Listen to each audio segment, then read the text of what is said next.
Good afternoon, everyone. My name is Amy Lyons, and I'm here today to talk a little bit about the late Maddie MacNeil.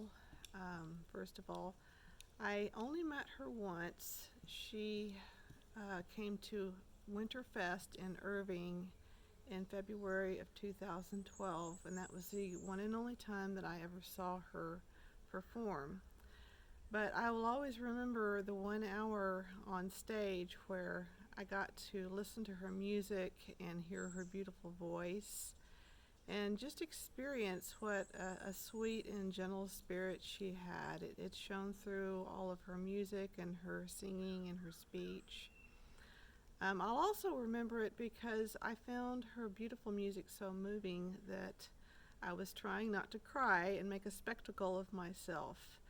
And I was brushing back tears as she continued to sing and play. Well, she noticed that I was crying, and she turned and smiled straight at me and started to smile and look straight at me more often as she continued to sing.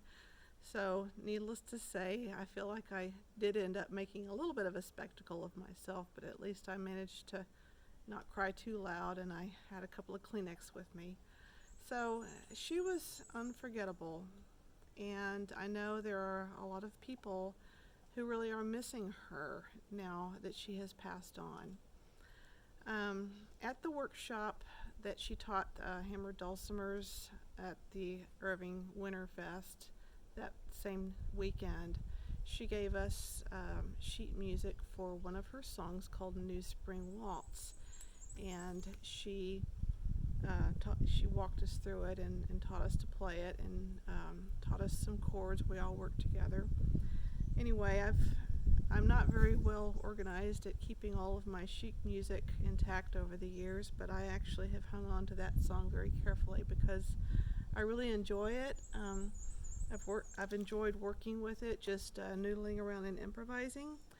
So I would like to share with you my personal improvisation on Maddie MacNeil's song, New Spring Waltz. I'm going to play it through, and then I'm going to improvise with it. And as I do improvise, I would encourage you to embrace the theme of uncertainty. Spring itself is an uncertain time. Seems like from one day to the next, we don't know whether it's going to pour down rain or be warm and sunny or hot or cold. Sometimes all four in the same day, it seems like. We also may not know how things will grow. If you're anything like me, you might have a bumper crop in your garden one year and a couple of handfuls another. So some of my improvisation may sound a little bit uncertain, but that's okay because uncertainty can be a good thing. It can be a time of growth. So here is my take on New Spring Waltz.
speaking of uncertainty, a red wasp just crawled out of the little sound hole in my dulcimer and kind of crawled around under the strings and then flew away. And I was uncertain whether he was going to try to jump on my hand as I was playing. So that was an uncertain moment that I powered through. I know that this is an uncertain time right now during the COVID-19, staying at home, trying to be safe, but I would encourage everyone to try and embrace the uncertainty and see what comes of it, see what good things grow. Thank you for watching today, and God bless.